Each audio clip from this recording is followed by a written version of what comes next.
কিয়ামত যত কাছে আসতেছে টাইম তত ছোট হয়ে যাচ্ছে। নবীজি স্পষ্ট বলেছেন, লা তাকুমুস সাআতু হাত্তা ইয়াতাকারাবাজ জামান। যতক্ষণ সময় সংকীর্ণ হবে না ততক্ষণ কিয়ামত কায়েম হবে না।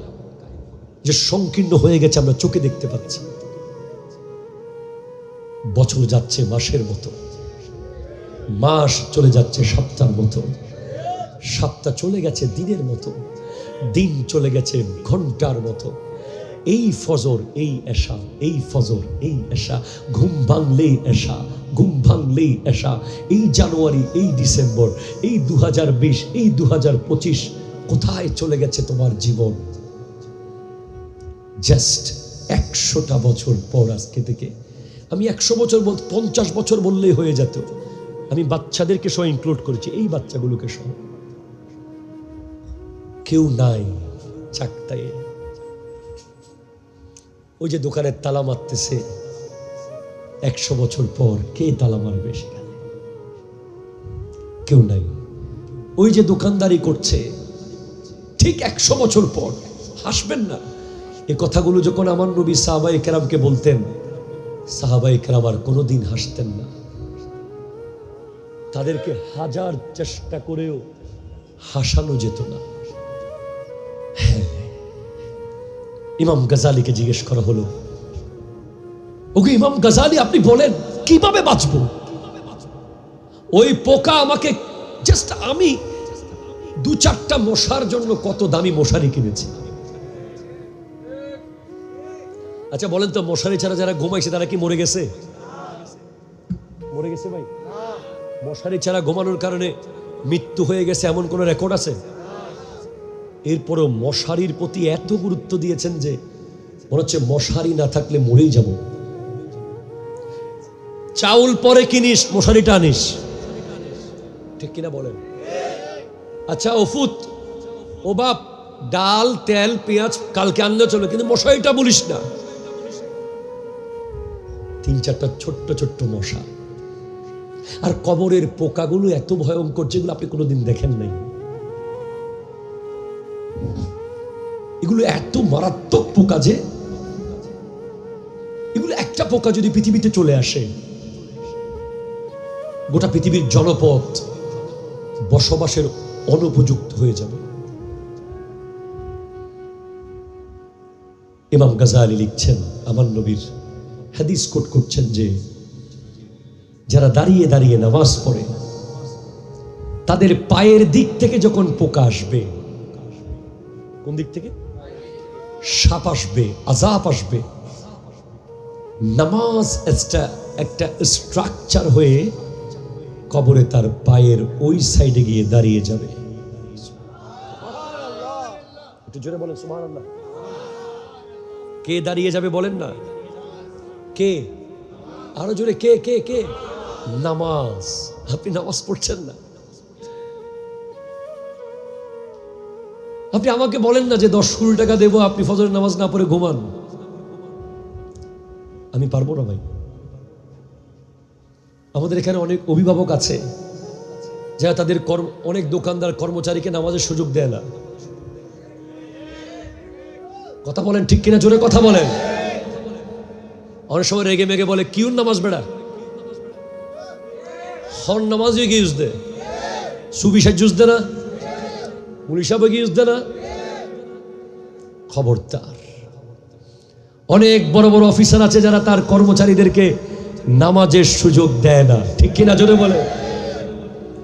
অনেক বড় বড় কোটি কোটি টাকার মালের ব্যবসায়ীরা আছে যারা কর্মচারীকে নামাজের টাইমে সুযোগ দেয় না। তুমি কি করেছো? তুমি এত বড় ভুল কিভাবে করলে? তুমি কেমনে আসল আর নকল চিনলে না, ঠিক কিনা? জোরে কথা বলেন। তোমার কর্মচারী নামাজ না পড়লে সেটা তার ব্যাপার, তোমার উচিত যে তাকে মসজিদে পাঠিয়ে দেওয়া, ঠিক কিনা? কথা জোরে বলেন। আমি আমার ড্রাইভারকে বলেছি, নামাজের টাইম হবে, তুই আমাকে জিজ্ঞেস করবি না, গাড়ির জায়গা মসজিদের পাশে নিয়ে পার্ক করবি, ঠিক কিনা বলেন? আপনি তাকে কত বড় সুযোগ করে দিয়েছেন জানেন? সে এমনে নামাজ পড়ে না, সে তো আপনাকে আটকাই দিবে কিয়ামতের মাঠে। আল্লাহ আমাকে নামাজের সুযোগ দেয় নাই, সে কর্মচারী কি বলবে? আমাকে নামাজের সুযোগ দেয় নাই আমার বস, নামাজের টাইমে আমাকে মাল বিক্রি করতে বলেছে, আমি নামাজ পড়তে যেতে চেয়েছিলাম, আমার বস আমাকে বলেছে যে এত নামাজি সাজিস না, তাকে ধরেন। ঠিক কিনা কথা জোরে বলেন। তওবা করেন যারা এতদিন সুযোগ দেন না।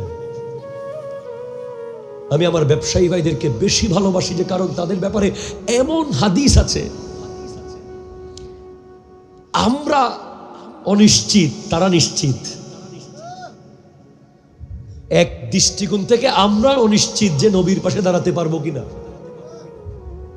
আমি তো ব্যবসা করতে পারি নাই, আমার নবীর সুন্নাত আমি পালন করতে পারি নাই। বিজনেস করা ওয়ান কাইন্ড ভেরি ইম্পর্টেন্ট সুন্নাহ, জোরে বলেন সুবহানাল্লাহ। এটা সিদ্দিক আকবরের সুন্নাহ, এটা ফারুক আজমের হযরত সিদ্দিক আকবরের সুন্নাহ, আবু হানিফার সুন্নাহ। আমি তো পারি নাই, আপনি পেরেছেন।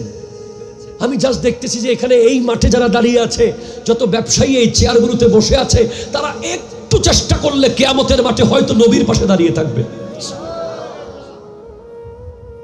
অথবা সিদ্দিকের পাশে দাঁড়িয়ে থাকবে, অথবা শহীদদের পাশে দাঁড়িয়ে থাকবে, অথবা গৌসে পাকের পাশে দাঁড়িয়ে থাকবে। আপনার গোটা চাকটাই আপনি দিয়ে দিবেন যদি যে ওখানে গিয়ে যখন দেখবেন যে ইস, আমার পাশের দোকানের ব্যবসায়ী নবীজির পাশে, আমার পাশের দোকানের ছোট্ট পানের দোকানদার আবু বকর সিদ্দিকের পাশে দাঁড়িয়ে আছে। আপনি তখন বলবেন, আল্লাহ তুমি আমাকে আবার পাঠাও, আমি আমার গোটা চাকটায় সব দোকান তোমার জন্য দিয়ে দেব, এরপরও কিয়ামতের মাঠে আমাকে 1 মিনিট নবীজির পাশে দাঁড়ানোর ব্যবস্থা করে দাও। সেদিন আর সুযোগ থাকবে না। আপনাদের জন্য নবীজি স্পষ্ট বলেছেন, আত-তাজিরুস সাদুকুল আমিন, যারা সত্য ব্যবসায়ী, ন্যায়পরায়ণ ব্যবসায়ী, হালাল ব্যবসায়ী, তারা দুনিয়াতে কয় টাকা কামালো দরকার নাই, তারা শুধু মরুক, তারা দেখবে ডানে নবী বামে সিদ্দিক। তারা বোঝে না সেটা, তারা সেটা বুঝে নাই।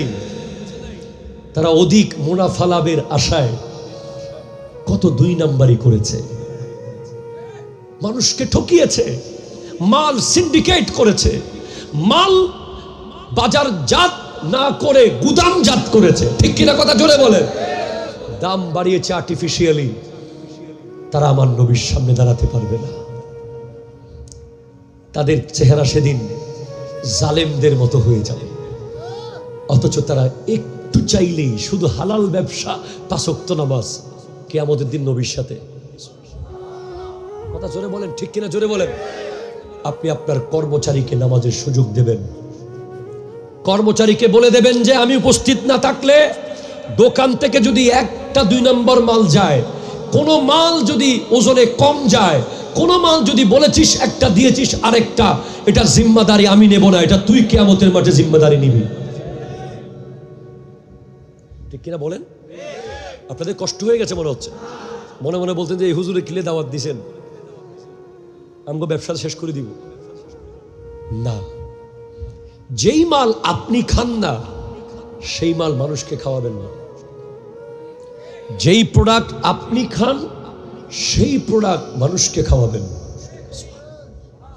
সুবহানাল্লাহ জোরে বলেন। কত বড় বড় ব্যবসায়ী কবরস্থানে, আপনি নাম শুনেছেন যমুনা ফিউচার পার্কে, Jamuna future park, Jamuna television, Jamuna group, crore crore টাকার মালিক। আমি দেখলাম যে তার কবরে একটা ছেঁড়া কাপড় পরে আছে, চারপাশে বাঁশের বেড়া। কোথায়? তার টাকা তুলে ফেললে কত ব্যাংক বন্ধ হয়ে যাবে। কবরের পারে শুধু চলে গিয়েছে ওই বাঁশের বেড়া আর ছেঁড়া একটা কাপড়। এই দুনিয়া, এটাই দুনিয়া জাস্ট। তাহলে যেখানে ছিলাম, নামাজ আপনাকে পায়ের দিক থেকে দাঁড়িয়ে দাঁড়িয়ে যারা নামাজ পড়েছেন। আমাদের সমাজ দেখুন চেয়ারে বসে নামাজের প্রচলন বেড়ে গেছে। ঠিক কিনা বলেন তো? ঠাস করে চেয়ারটা নিয়ে ফেলে। এমনি কিন্তু জমিতে গিয়ে ধান কাটে, বেগুন খেতে আলো কোবায়, ঠিক কিনা জোরে বলেন? যে ব্যক্তি পায়ে হেঁটে মসজিদে আসতে পারে উনি চেয়ারে বসে নামাজ পড়লে নামাজ হবে না। ইসলাম চেয়ারে বসে নামাজের কোনো সুযোগ দেয়নি। ইসলাম বলেছে হয়তো দাঁড়িয়ে অথবা বসে অথবা শুয়ে। ঠিক কিনা বলেন না? এখন চেয়ারে বসে বসে নামাজ, যারা পায়ের উপর দাঁড়িয়ে দাঁড়িয়ে নামাজ পড়বে, ইমাম গজালির কিতাবে এসেছে যে পায়ের দিক থেকে যে কোনো আযাব ওই ব্যক্তির ওই নামাজ তাকে সেভ করে ফেলবে। ডান দিক থেকে আযাব আসবে কবরের, দান সাদাকা। এটা জোরে বলেন সুবহানাল্লাহ। দান সাদাকা, জোরে বলেন সুবহানাল্লাহ। আপনি সবসময় আল ইয়াদুল উলিয়া খায়রুম মিন ইয়াদিস সুফলা, উপরের হাত নিচের হাতের চেয়ে উত্তম। আপনি এই হাতটা দিবেন না, এটা দিবেন। উপরের হাত মানে বুঝেছেন? দানের হাত, যেটা উপর থেকে দান করে মানুষ। আর যিনি নেয় উনি নিচের হাত। তো আপনি নিচের হাতের চেয়ে উপরের হাত উত্তম। আমার নবীর একটা স্পেশাল বৈশিষ্ট্য হলো আজওয়াদুন নাস, সবচেয়ে বড় দানবীর। জুড়ে বলেন সুবহানাল্লাহ। আমার নবীর চেয়ে বড় দানবীর কেউ ছিল না পৃথিবীতে, যিনি এক পেয়ালা দুধকে 70 জনের মধ্যে ভাগ করে খেয়েছেন, যিনি একটা খেজুরকে 4 জনে ভাগ করে খেয়েছেন, যিনি একটা জামা তাও দিয়ে দিয়েছেন, এবং যিনি গোটা জিন্দেগি শুধু উম্মতকে দিয়েই গেছেন। কবরেও দিচ্ছেন, হাসরেও দিবেন। কবরে কি দিচ্ছেন? আমার নবী স্পষ্ট বলছেন, হায়াতি খায়রুল লাকুম তুহাদ্দিসুনা ওয়া নুহাদ্দিসু লাকুম ওয়া মামাতি খায়রুল লাকুম তুরাদু আলাইয়া আমালুকুম ফামা রাআইতু মিন খায়রিন হামিদতুল্লাহ লাকুম ওয়া মা রাআইতু গায়রা যালিকা আস্তাগফারতুল্লাহ লাকুম। হে আমার উম্মত শোনো, আমার দুনিয়াতে জাহিরি হায়াতে থাকা তোমাদের জন্য উত্তম ছিল। আমি তোমাদের সাথে কথা বলেছি, তোমরা আমার সাথে কথা বলেছো, ঠিক কিনা? কথা জোরে বলেন। এরপরে আমার নবী বলেন ওয়া মামাতি খায়রুল লাকুম, আমার দুনিয়া থেকে পর্দা করাও তোমাদের জন্য উত্তম। তুরাদু আলাইয়া আমালুকুম, তোমাদের প্রত্যেকটা মুহূর্তের কার্যক্রম আমি নবীর কাছে পৌঁছে দেওয়া হয়। আজকে চাকতায়ের প্রত্যেকটা সেকেন্ড এখন কি হচ্ছে, ওয়াল্লাহ সহিহ হাদিস থেকে আমি আপনাকে বলছি, এগুলো আমার নবীর রওজায় পৌঁছে যাচ্ছে। ওয়া রাআইতু মিন খায়রিন, আমি যখন দেখি যে আমার উম্মত ভালো কিছু করছে, হামিদতুল্লাহ লাকুম, আমি তোমাদের হয়ে আল্লাহর প্রশংসা করি। ওয়া মা রাআইতু গায়রা যালিকা আস্তাগফারতুল্লাহ লাকুম, আমি যখন দেখি যে আমার উম্মত অন্যায় কিছু করছে, গুনাহ করছে, আমি তোমাদের হয়ে আল্লাহর কাছে ক্ষমা চাইতে থাকি। আমার নবী কত বড় আজওয়াদুন নাস। কষ্ট হয়েছে আপনাদের? আল্লাহুম্মা সাল্লি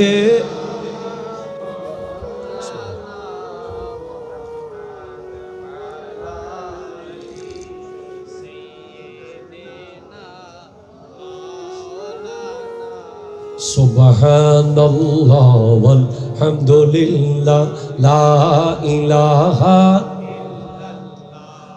লা ইলাহা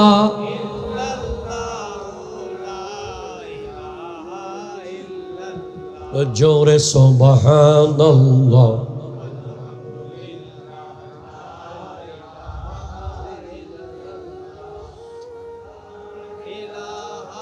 ইল্লাল্লাহ লা ইলাহা। এক ভাই প্রশ্ন করেছে যে প্রিয় ভাই আপনি যে প্রশ্ন করেছেন সবসময় উত্তর দিয়ে থাকি, আবারও করেছেন, যেহেতু দিচ্ছি, সঠিক সময়ে বিয়ে না করলে উপকার ও অপকার, ইহকাল ও পরকালের শাস্তি কি কোরআন হাদিসের আলোকে বর্ণনা করবেন। আসলে যুব সমাজের অবক্ষয়ের আরেকটা কারণ দায়ী হচ্ছে বাপ মা, জাস্ট টাইম বিয়ে করাচ্ছে না, ঠিক কিনা? কথা জোরে বলেন। বিয়ের ক্ষেত্রে আমাদের সমাজে যেই ভয়ঙ্কর ভয়ঙ্কর মারাত্মক মারাত্মক ইসলাম বিরোধী কার্যকলাপ ঢুকে গেছে। সঠিক সময়ে বিয়ে না করিয়ে যদি কোনো যুবককে রেখে দেওয়া হয়, কোনো মেয়েকে রেখে দেওয়া হয়, আমার নবী বলেছেন 3টা জিনিস তোমরা দ্রুত করবে। কয়টা? আরো জোরে, কয়টা কয়টা? এক, যখন কোনো লাশ জানাজার জায়গায় আসবে সাথে সাথে জানাজা পড়ে কবর দাও। ওটাকে সামনে নিয়ে 1 ঘন্টা বক্তব্য দিও না, ঠিক কিনা কথা জোরে বলেন। কেউ মারা গেলে সাথে সাথে গোসল করিয়ে কাফন পরিয়ে জানাজা পড়ে কবরে দাও, দ্রুত। সেকেন্ড ওয়ান, কোন মেয়ে যদি বিয়ের উপযুক্ত হয় সাথে সাথে বিয়ে দাও। সুবহানাল্লাহ বলে না। থার্ড ওয়ান, কোন গুনাহ যদি তুমি করে ফেলেছ সাথে সাথে ওই জায়গায়, যেই মসজিদ পাবা, যেই পবিত্র জায়গায় পাবা, ওখানে উজু করে দাঁড়িয়ে সিজদায় গিয়ে মাপ চাও। কারণ তুমি যে আর 5 মিনিট বেঁচে থাকবে তার কোনো গ্যারান্টি নাই। যুব সমাজকে যদি বাবা, ভাই, মুরব্বীরা দায়িত্ব নিয়ে বিয়ে না করায়, যারা দায়িত্ববান, বুখারী শরীফের একটি গুরুত্বপূর্ণ হাদিস, 7138 নম্বর হাদিস। মারহাবা জোরে বলেন, মারহাবা জোরে বলেন, মুখস্থ বলেন। 7138 নম্বর হাদিসে এসেছে, আলা কুল্লুকুম রাইন ওয়া কুল্লুকুম মাসউলুন আন রাইয়াতিহি। আমার নবী বলেছেন, সাবধান, তোমরা প্রত্যেকেই দায়িত্ববান এবং তোমাদের প্রত্যেককে আপন আপন দায়িত্বের ব্যাপারে জিজ্ঞেস করা হবে। অবশ্যই বাবাকে জিজ্ঞেস করা হবে, তোমার ছেলেকে তুমি জাস্ট টাইম কেন বিয়ে করাও নাই? ঠিক কিনা বলেন? এই যুবক, আজকে আমাদের সমাজে বিয়েকে কঠিন করে ফেলেছি আমরা। একটা ছেলে কিভাবে বিয়ে করবে? এখন স্বর্ণের দাম তো 2 লাখ। কথা কোনো ঠিক কিনা জোরে বলেন। আমরা এখন সাজেস্ট করছি, আমাদের উস্তাদ জামিয়া আহমদিয়া সুন্নিয়া কামিল মাদ্রাসার সুযোগ্য আরবি প্রভাষক আল্লামা আবুল আসাদ মোহাম্মদ জোবায়ের রেজভী হুজুর, উনি একটা বিষয় সাজেশন দিয়েছেন। আমি ওনার সাথে খুব ভালোভাবেই একমত হচ্ছি যে বর্তমানে আমরা এখন স্বর্ণকে বাদ দিয়ে রূপার দিকে খেয়াল করতে পারি, ঠিক কিনা কথা জোরে বলেন না। স্বর্ণ যে দাম হয়েছে, আপনি 2 লাখ টাকার 1 ভরি স্বর্ণ বউকে না দিয়ে আপনি 1.5 লাখ টাকা দিয়ে তাকে মক্কাতুল মুকাররমার মদিনাতুল মুনাওয়ারায় নিয়ে যান। কথা জোরে বলেন, ঠিক কিনা বলেন। যুবক খুশি হয়ে গেছো, ঠিক কিনা জোরে বলেন। 2 লাখ টাকা দিয়ে স্বর্ণ না দিয়ে আপনি এখন 2 লাখ টাকার ভেতরে তাকে পবিত্র ওমরায় নিয়ে ওই জবলে সোর, জবলে নূর, ওই হেরা গুহায় তুলে, যেখানে আমার নবীর কাছে ইকরা বিসমি রাব্বিকাল্লাযী খালাকা আয়াত নাজিল হয়েছিল, ওখানে তুলে আপনার বিবিকে বলেন যে এখানে খাদিজাতুল কুবরা রাদিয়াল্লাহু তাআলা আনহা প্রতিদিন 2 বার আমার নবীর জন্য খাবার নিয়ে উঠতেন। জোরে বলেন। আপনার বিবি আল্লাহওয়ালা হয়ে যাবে।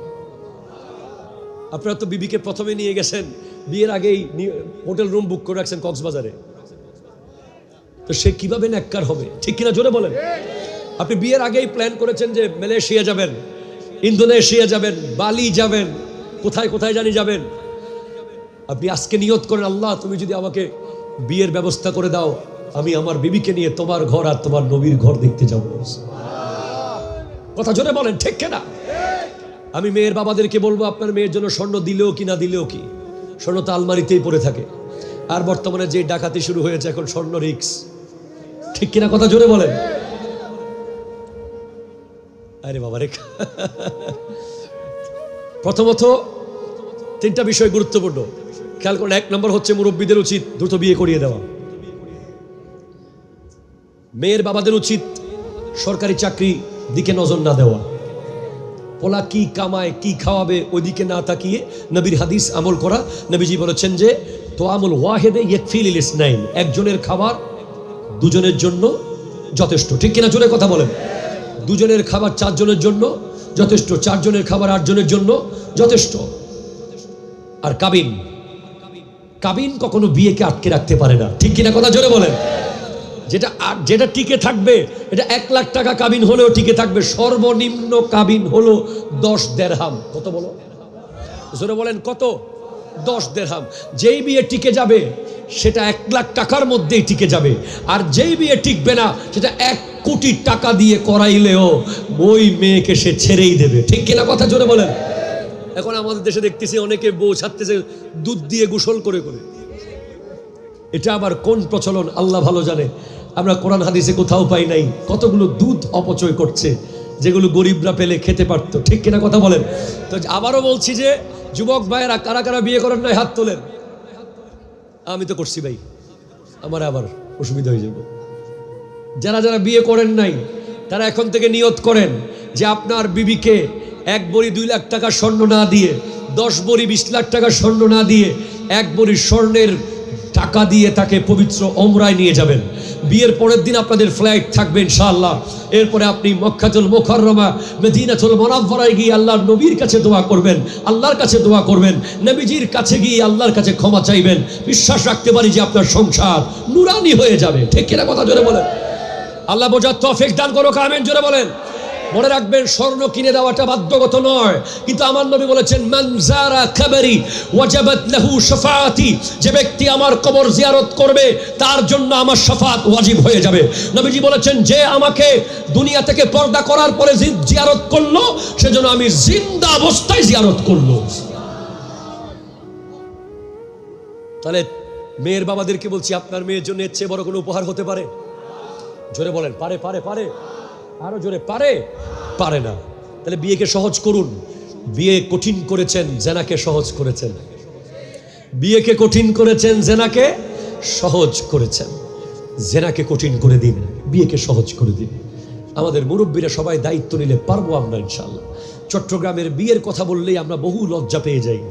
চট্টগ্রামের বিয়ের এমন পরিস্থিতি, বেচারাও বড় মনে সমস্যায় পড়ছিল বিয়ে নিয়ে, খুব জোরে চিৎকার মারছে। চট্টগ্রামের বিয়ের এমন পরিস্থিতি যে এক এক জায়গায় গিয়ে বিয়ে আটকে যায়। হয়তো চিংড়ি মাছে গিয়ে বিয়ে আটকে যায়, অথবা কালাবুনাতে গিয়ে বিয়ে আটকে যায়, অথবা কমিউনিটি সেন্টারে বিয়ে আটকে যায়। কত বড় বেহায়া হলে! সেদিন দেখলাম যে এক জামাইয়ের পাতের সামনে থেকে ছাগল নিয়ে যাচ্ছে।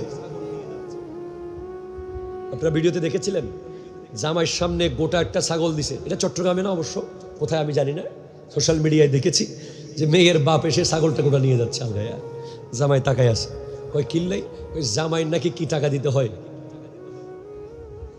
ও গেইটে। আমার যুবক ভাইরা, ওই জায়গাটাতে আপনার দুর্বলতা দেখাবেন না। প্রথম দিনই বুঝাই দিবেন আপনি কে, ঠিক কিনা কথা জোরে বলেন। প্রয়োজনে এখন থেকে প্রত্যেক মাসে 10 টাকা 10 টাকা 100 টাকা করে জমান। ওই দিন 10,000 টাকার বান্ডিল একটা জায়গায় মারে দিবেন। কিছু বন্ধু বান্ধব থাকে, কিছু পরামর্শ দিচ্ছে না 1 টিয়া তো বেশি দিতাম না, 20 টিয়া তো পরে কিন্তু একটা নাম ফেটে যায় যে জামাই কি খুব মারাত্মক কৃপণ, ঠিক কিনা জোরে বলেন। ওটার দরকার নেই, ভবিষ্যতে আর জীবনও দিয়েন না। ওই একদিন ভালো করে দেন, গেটে দিয়া সবার মুখ বন্ধ করেন। আল্লাহ বোঝার তৌফিক দান করুক।